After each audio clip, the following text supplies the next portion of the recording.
hello, and welcome to the EcoVisionaries podcast, the podcast where we interview champions, leaders, and change agents who are going to determine the future of sustainability in business. Today, our first guest is Julian Brown. Julian, I appreciate you taking the time to meet with me. Absolutely. Yes. So, a lot of you might know Julian from his social media fame. That's actually how I came in to be knowledgeable about him. Pretty much everybody who knew what I was doing has seen his videos and sent me videos of you. So that prompted me to reach out because I was very impressed by what you've been doing and the fact that you've been doing it all on your own, So, and then finding out that he's only 19 when I met him, 20 now, right? Yes, sir. So I'm very impressed and happy to have you on the show today. Thank you. I'm glad to be here. Yes, thank you.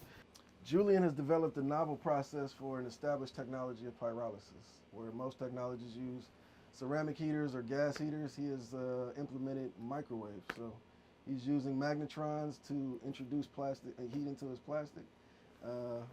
He's also a black belt in karate and an established certified welder.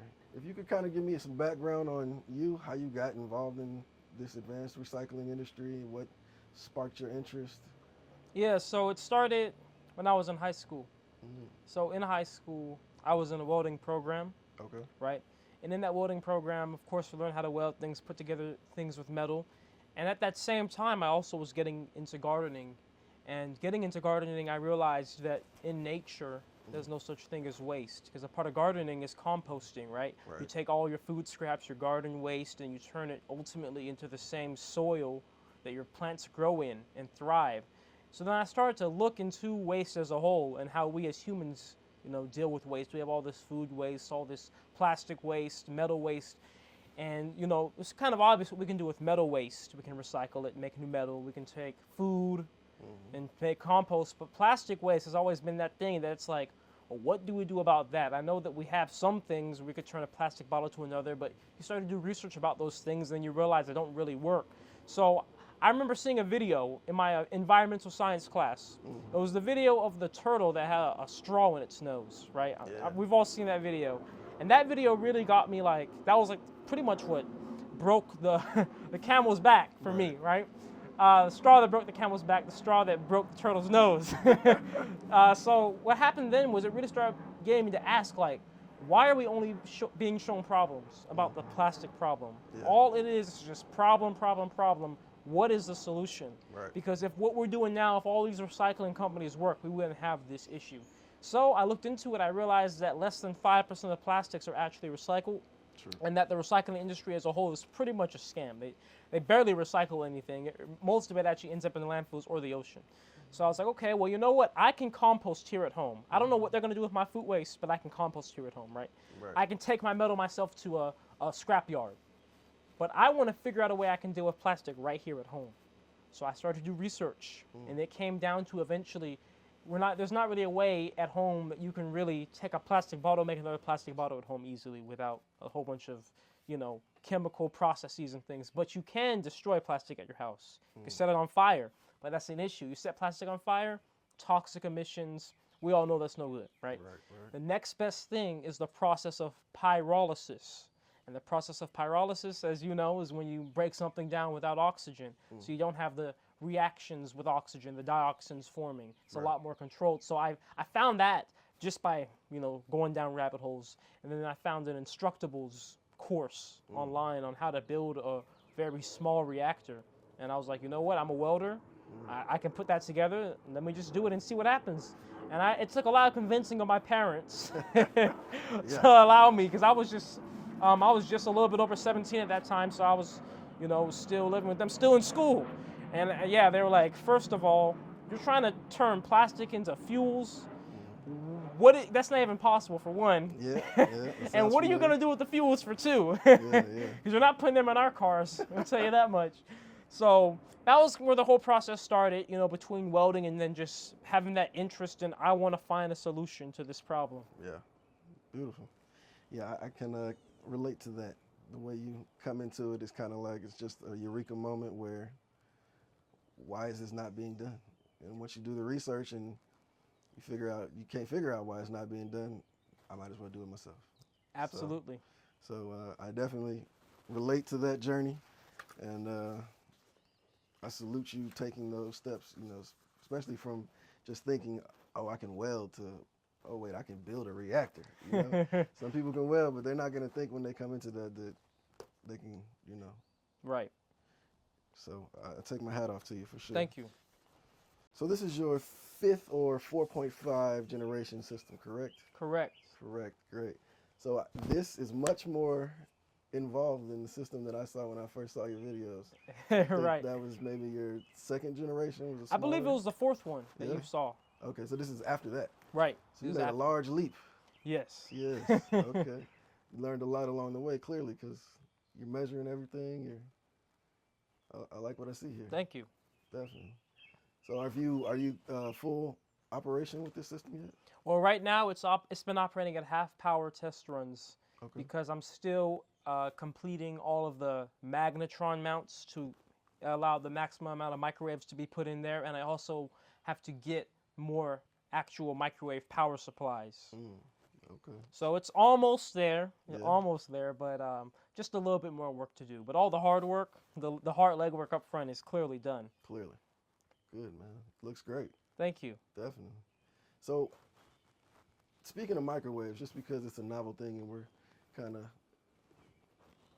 I'm sure people are scared right now to stand in front of their microwaves when they're on. So, how did you, or you know, like, what was your thought process to avoiding the safety issues that kind of came Well, with that? the first thing was I had to understand microwaves, right? I had to understand what they are in the radiation spectrum. So microwaves are non-ionizing radiation, meaning they don't have enough energy, and they're also way too big to actually get in between your cells and cause DNA damage. So microwaves are pretty much like infrared. All they do is heat things up. They cause, you know, the molecules to vibrate, heat things up. So when I learned that was definitely a huge relief to know I'm not going to get cancer messing with this stuff. Yeah. The worst thing they can do is actually, if you are exposed to them for too long, they can damage your eyes, right? Because they'll make your eyes boil, right? But that's only if there's a leak, right? It's only if there's a leak, and then you know you're gonna feel your eye heating up, right? Yeah. We'd hope. So nonetheless, it's not an issue. And a reason why it's not an issue actually is because understanding microwaves, again, microwaves reflect off of metals. So there are certain materials microwaves go right through, certain materials microwave absorb into, and certain materials microwave reflect off of. So this reactor chamber is made of complete steel. So once the microwaves are formed and they're in that chamber, they're not leaving.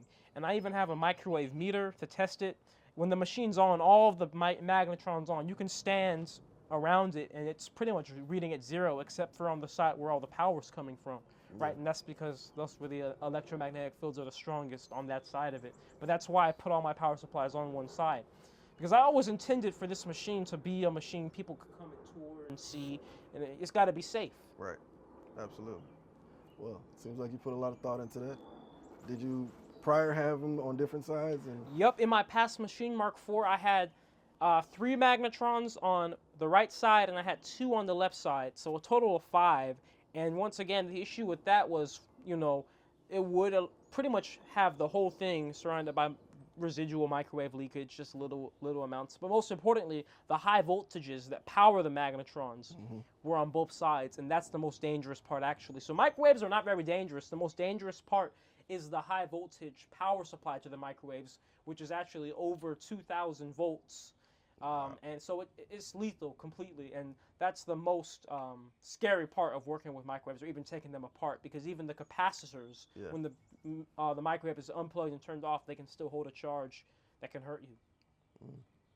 Well, I'm glad that you've done a lot of research into this before you got involved, because like you said, you don't want to get sick, but when you approach things from an intelligent angle, you know, you come out with intelligent solutions. So right. I'm very happy to see this. How do you envision pyrolysis or your system, you know, helping the next generation, the current generation, and then the next generation? Yeah, so really, it just comes down to getting this technology just out there. Right. You know it just as well as I have. You know, the reason I was even able to get to this point is because I researched stuff online, companies doing it, research papers from universities. We know this technology's been around, this science has been studied for so long now. So there was always the question of, well, if it's so available and so abundant in knowledge, why is it not out there when we know we have a plastic and an energy crisis? So it really is just a matter of getting it out there, and then it's set, because I will say this, but it really doesn't matter if I'm the one doing it or not ultimately, because the goal was to deal with plastic waste, right? Right. So even if it's a matter of I'm building this machine, I'm getting this public persona and this public influence around it, and that inspires somebody else or some other company to go and do it, and they overtake me. That's okay, because the whole point is we're getting rid of plastic waste at its source, at the roots. Yeah. And as with all technologies, just like electric cars, all it takes is that first company to show that, okay, we can do this profitably. We can prove that the public want this. Right. And then other companies will follow, and then it's a done deal after that. Yeah. I completely agree. I mean, I think that this being adopted, this type of technology being adopted, is really mostly because of public and consumer pressure to the industry. Most people didn't know, still don't know, you're going to know now, plastic is made from crude oil and natural gas. So the people who are making the plastics are the oil companies. And that's kind of what has pushed this whole advanced recycling, circular economy, the movement that's going on right now, because the public has become aware that, oh, you guys who we've been touting all this time as the biggest polluters in the world, you're double the biggest polluters, because you're also making the product that is contaminating our environment. So that awareness has pushed them to come to the forefront and establish this whole advanced recycling, circular economy thing. And it puts them still in the middle, though, because even once we make this oil, we got to send it to them to turn it back into plastics, right? Yeah. I know your movement or your hope is to create energy or fuel from this oil, right? Right. So I'll just tell you the things that I've run into is because the oil industry is the one who runs all of this, essentially. They have shelved this technology, as you say, because it has existed for a long time. Right. By putting barriers in the way. So let's say we make the oil and it is gasoline, it could go in your car, it will power it. If the industry doesn't standardize it and they don't put their stamp on it, then people aren't going to put it in their car, because if it messes up their engine, not like it would, but if it does, there's no warranty backing. They're going to be like, oh, you put an unknown, unapproved source in. So there are a lot of, I would say, hurdles, definitely not walls, hurdles that we all as an industry need to figure out to get to the next step. But I definitely believe that your system and other systems like it are needed, are necessary, and we just need to come together as an industry to prove that it's possible. Right. Yeah, so do you have any thoughts on the industry currently, how it stands, how we can move it forward? So the current industry of pyrolysis, there are multitude of companies that do it. Most of the companies that I have done my research into, they usually take the oil product to make new plastics, probably for a lot of the reasons you were mentioning, but also probably because of purity issues as well, like all the extra expenses that go into purifying it. I think the oil, like turning plastic into fuel, is really a big marketing thing more than anything, truly. Because I understand that with this process, we make way more than that. We make natural gas and carbon as well. Those things have so much market value. Absolutely. So those alone, combined with the actual process of taking plastic waste, that will pay the machine, pay the machine's bills, right? You don't even have to turn it into gasoline. But that's a marketing thing, because I believe that if you're able to run a car, run a jet, run a plane off of fuel made from plastic, you're going to get the public backing. Because I've studied the pyrolysis companies, and I think the number one thing that they lack is not the technology side, but the public side. People don't know about what they're doing. Right. Very few people know about it, and it's such a lack of information around it that when I come out on the internet telling this to people, there's so many people that think it's fake, even though it's absolute science. And look at technologies, right? All the best technologies, or not even the best, but the technologies that we have in this world that are prevalent, have the public behind them. Once again, look at electric cars with Tesla, all the Tesla fanboys, right? Or think about this: nuclear reactors. They're amazing technology, but they're not prevalent because the public does not want them, right? So yes, the oil companies might have things that they may not want. They might put hurdles, make it harder. But no matter how you put it, if you get the public behind and everybody wants this out there, it's gonna get out there, Right. right? Because the science is there for decades now. Yeah. That's one thing that I can say that's I've seen different in your journey than mine.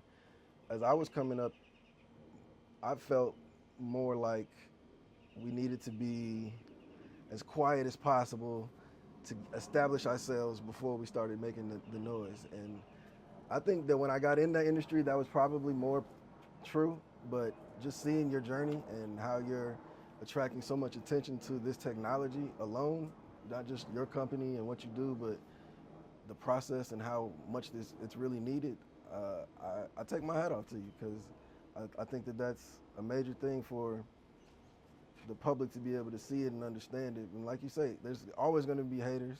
I've watched some of your videos where people have some pretty heinous comments to make, but it's really just because they can't believe that you understand something to this level.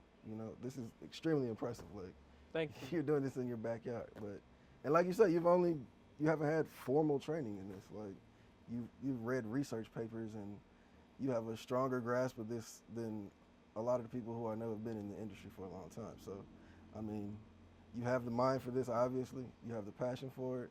And I love that you're getting your message out there. I hope that this interview is just another step to help you get your message out there further. Thank you. Yeah. So, given your unconventional journey to where you are right now, what advice would you have for other innovators or young people who are trying to come up with their own technologies or invent new ways of doing things? I would say the best advice is that when you're building something external, something outside of you. But the true key is internal, how you are internally, how you can express what you're doing. So when you see this machine, you might think, oh, he just took metal and put it together. But it's so much deeper than that, because I had to be physically, mentally, and spiritually healthy in a place to put this together, because nothing worth doing will ever be easy.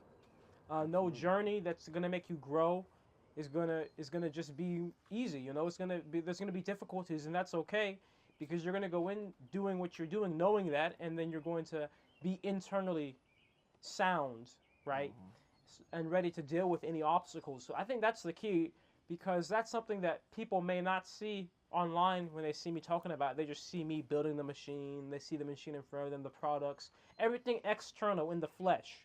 But there's true internal keys and pillars that have to be established and under very strong foundations to do anything that's truly purposeful. Absolutely. Great answer. Thank you. Can you share any specific surprises or things that kind of changed preconceived notions that you had about this type of process when you came in? Can you elaborate on that? So, like, as you were designing, were there any like preconceived notions that you had that were kind of shattered or changed as you were designing and developing? Well, my very first machine was a vertical machine. So think about like a pressure cooker. You load in from the top, it's vertical. Now the machines are horizontal, which was a huge design change, right? It's kind of intuitive to make something straight up and down, especially when you have hot vapors rising. But, studying the industry of industrial machines like feeds, like grain feeds and silos and things, and all these types of processes, there's a reason why almost all of them are horizontal. It's because it allows for better agitation of materials and allows for you to feed materials from the end of a machine down to the other end. So what happens in this process is the plastic is loaded in from the beginning, microwaves bombard it, it breaks down into carbon, and then there's blades on the inside that spin that plastic and agitate it around, but they also move the plastic down the machine. So then it gets to the end of the machine, and then there's a discharge port down there where the plastic at that point will be carbon, and that carbon will fall out to be collected, right? So that's one of the reasons that's the main reason why this is horizontal, actually, for those two reasons, the agitation and being able to move down the plastic to collect it when it's carbon. And so that's something that you kind of just learned through. Yep, just learn. And that, the cool thing is you could see that completely on my YouTube channel. Mm. When my first video on YouTube channel was the vertical machine, and then I went through some design decisions, and then I made a video titled "Help Me Design My Next Machine," and I was just brainstorming, and then that exact thought process came up. Like, you know what? I want this machine to have agitation. I want to be able to move the plastic down, and the only way to do both of those things is going to be if it's horizontal, because I studied, other industrial processes, mainly like grain feed silo machines, auger machines that do that, and that's how they're designed. Oh, that's great, man. Can you share with me any ethical considerations that you took into account when getting involved with this? Like Ethical? So when you got involved, was it because you just wanted to make the world a better place, or was it just about the plastic pollution? Like what? Well, getting involved into this, I'll say it like this. When I believe I was I was between the age of like 2 and 4, right? My mom had told me that one day I just told her, I'm going to change the world, right? I'm going to make the world a better place, right? Yeah. So I've always had that instilled within me. And when it came to this, right, I always knew my whole life I needed to do something great. And it was just a matter of finding out what. Right. And once again, as a gardener and an avid nature enthusiast and studier, I don't believe in waste. I don't like how we do the landfills. I don't like how we pollute the oceans, because I don't believe in waste at all. So it really is my biggest ethical obligation or inspiration to be encouraged to always work on this project, because it's like, I just think it's disrespectful what we do to nature. Yeah. And, there always is a better way to do anything if you just sit there and you think about it and put your mind to it, right? There's, always a path of least resistance, a path of most resistance, and the path of some resistance, right? And I feel like this is kind of in that the middle ground, because like the path of most resistance would be if we were recycling plastic and making no money off of it. A completely unprofitable process that loses energy, loses money, right? The path of least resistance is what we're doing now. Just throw it away. But that's going to catch up to us. It already is. Microplastics and fetuses and stuff, right? This is the middle, because now we're getting rid of plastic, but it's not lazy. We have to do something with it. We have to build these machines, but these machines have true value, right? They produce true valuable products, and they have true market potential. So that's all it really came down to, is I knew there could be something done just knowing the patterns of nature. There's no such thing as waste. Everything in nature is recycled. The leaves that fall off a tree feed the same tree a few years later. Why we even have crude oil to begin with is because organisms broke down and formed it. So it's just like, something has to be done. I don't know why. I know there's all these companies doing it. I don't know why it's not out there. I'm not going to sit here and keep asking why. I'm just going to do it myself and figure out why. Absolutely, yes. That's the best way, man. And to that point, so moving on to your passion, how you got involved, how do you see the role of entrepreneurship in driving positive environmental change through business and through technology? I think entrepreneurship is one of the most important things, because the big businesses they're already big, they're already established, they have their profits, and that's all they're focused on. Yeah. So their priority is never going to be the environment. While on the other hand, an entrepreneur, you're building a business that the whole focus from the beginning could be profiting through helping the environment, right? So even before I was doing this, with Nature Jab and building these machines, I was already a business owner. I had a jewelry business. I had a handyman and welding business. So it all leads up to that. Entrepreneurship is the true key, because that's the true power. Owning your own thing. You decide where it goes. You decide how you do it, when you work, all these things. It's the same mindset of when you're going to, build something that has not been seen before to such a degree, right? So it's all about just having your mind open to that degree. And I believe that most people that have that ambition are more than likely going to be entrepreneurs. Yeah. I think that entrepreneurship is definitely one of those things that is glorified these days, but I think that the problem with that is that social media and other things, they glorify it as this way of instant gratification. Whereas true entrepreneurs know you're going to be at this for a long time. You'll have a lot of sleepless nights, a lot of questions, a lot of times you want to quit. Me personally, it took 12 years to get to the point where I'm at right now, and this is like the start, like the real start. Yeah. So People, if you're thinking about entrepreneurship as this overnight success, it's definitely not going to be that thing. And I'll even elaborate on that because I've been building these machines for 3 years, right? Yeah. I started my YouTube channel showing the machine with the idea of, okay, because up to that point, I've been funding the machine myself for almost this whole time, up to this machine.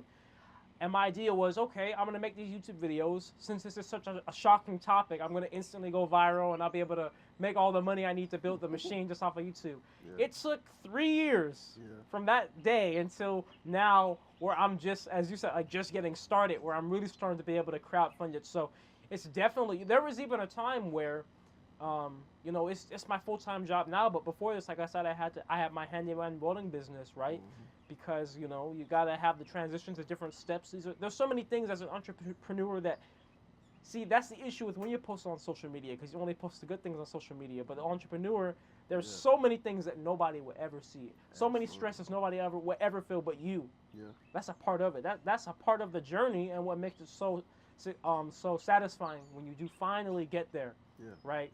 So it's definitely a lot of unseen work, and I think that's the beauty. Yeah, I completely agree. So looking ahead, what are the main aspirations and goals for Julian, for Nature Jab, for your technology? What is the best future as you can see it? So the main aspiration for myself is just to continue to self-improve in my health and my work-life balance. Mm-hmm. Because as I mentioned before, you know, you gotta be internally sound to do these types of things, right? Because how do you even deal with if you're doing something that you know is gonna help, but you know everybody will have detractors, right? How do you deal with that? You have to be internally sound, have the strong foundation, right? So I want to always continue to grow spiritually in that sense. Nature Jab, you know, doing exactly as I'm doing, continuing to build, always innovating, and always broadcasting online the message, showing people, getting it out there, to continue to grow my social medias. You know, I'll be closing in at 1 million on one of my social medias soon now, which is very exciting. After doing this for a few years, and that's what I want to see. I want to start to really hit the collaborations hard, collaborating with other big influencers. So like I said, this is just a household thing. People just know. It's no longer a shocking thing. People hear plastic to fuel, they think, oh yeah, I've seen that before. Yeah. They don't understand it, but they've seen it. They've seen it, exactly. They know it's feasible. They know it's possible. Right. That's what we want. So I thought that was interesting what you were saying about how it starts internally. Like, you got to be mentally, physically, emotionally, spiritually strong and sound to be able to pursue these type of ventures, because everything in the world is going to be thrown at you. And if passion is good, but it's not enough. Just like in love and a relationship is what you need, but it's not enough to sustain it. So if you don't have that drive and those inner focuses, it's very hard to push through the hard times. I wonder, especially since you're at a younger age and, you know, kind of maturing into your whole process, your life, and you know, the man that you are and the man you're going to be. Could you speak at all to your parents, how you were raised? Did they instill this in you? Did you find it elsewhere? Like, how did you come to this? I mean, you're clearly a competent, strong young man, so I would like Thank you. kind of. My parents were super encouraging. So when I was younger, I always liked to build with my hands. They would get me Lego blocks every Christmas, right? My mom was the one who suggested me going to welding class. I was getting tired of high school. I wanted to drop out. And she said, you know what, there's this program. I know you don't like high school, but you can spend half the day at high school, half the day here, and you can learn how to build. And then I was like, okay, why not? Right. You know, and then so my parents always been super encouraging when it comes to purpose. And then on top of that, my parents always instilled the foundation of being a good person, the spiritual background, and those types of deeper things too. So I definitely give kudos to them. Absolutely, it's tons of credit to them, because yes, I, you know, have to put in the work and you know, ultimately have to be the one out here doing it. But they certainly gave me a huge olive branch, right, to getting to this point and making it a natural thing for me to just naturally be ambitious and know that I need to keep that balance. Yeah, as a father of two daughters, I find it a constant task trying to not only motivate them but keep them secure in themselves, to keep them, strong in this world that's always trying to tear you down. So I get it from my dad, my mom. They instilled in me just like your parents instilled in you, and you can see generation after generation, like the ones who that work actually, it comes full circle at a point. Right. So I'm very happy that you have that type of support, because honestly, at the end of the day, without it, it's hard for any of us. Oh yeah. Yeah. So salute to mom and dad. So both of us live in Atlanta, outside suburbs, and it's kind of, I don't know if serendipitous is the word, but when I first reached out to you and you said you lived here in Atlanta, I was like, wait a minute, like we're the only two black people who are working on pyrolysis, to my knowledge.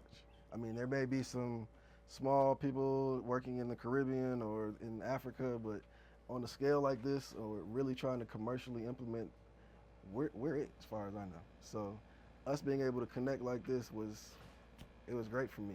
To be sitting here now with you, I think we've come a long way in our journey, and it's really my hope that we can collaborate as we go forward, because you have a lot of potential, you have a strong grasp on this. I mean, obviously you have your own path, and I have mine, but I definitely think that there are ways for us to collaborate to benefit one another, to benefit the industry, to benefit our people, to benefit other innovators who might draw some inspiration from what they see us doing. So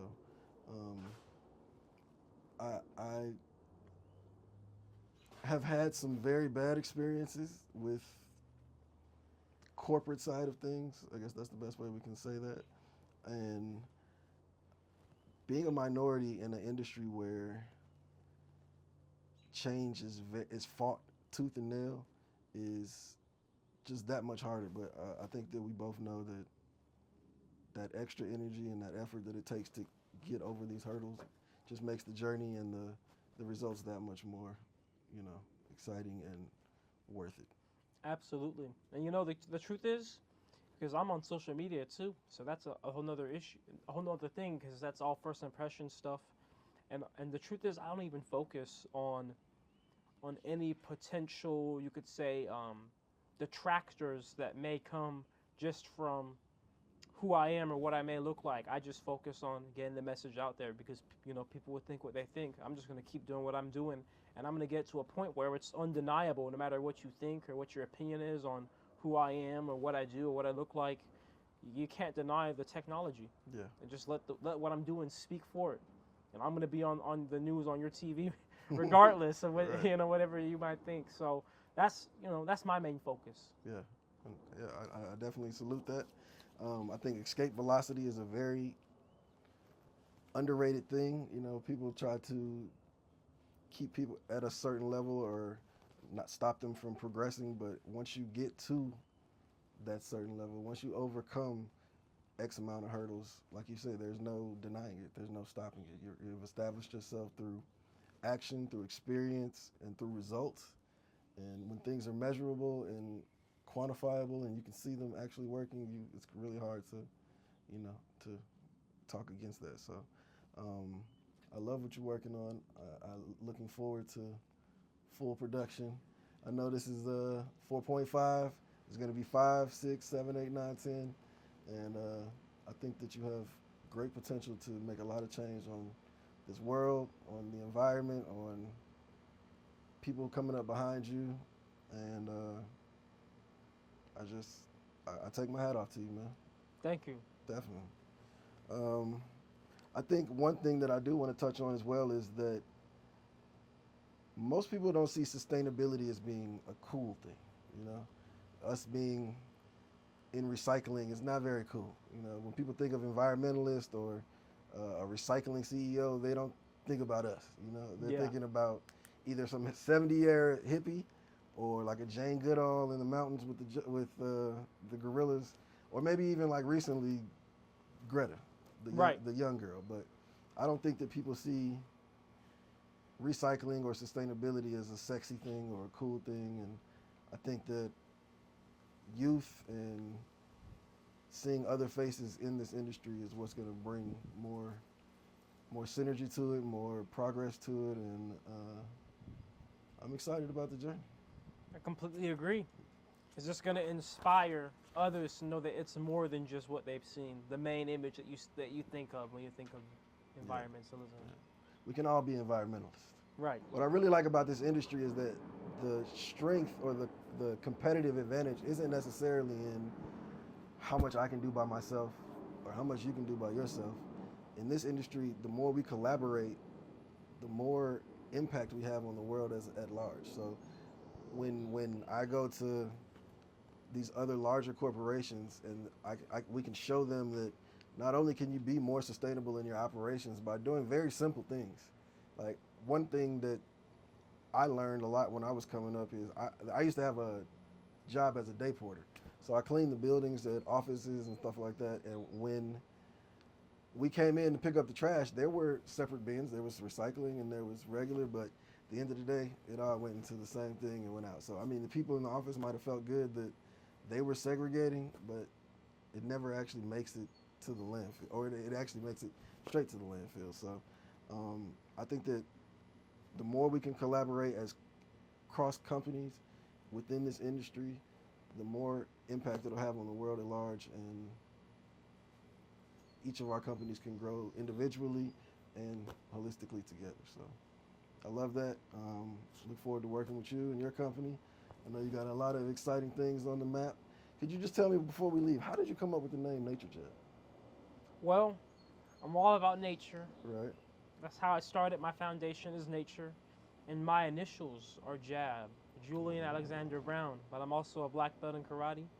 So throw that jab, fighting for nature. I love it. I love it. Okay. All right, Julian. Well, I appreciate you taking the time to speak with me today. It's been a pleasure and an honor.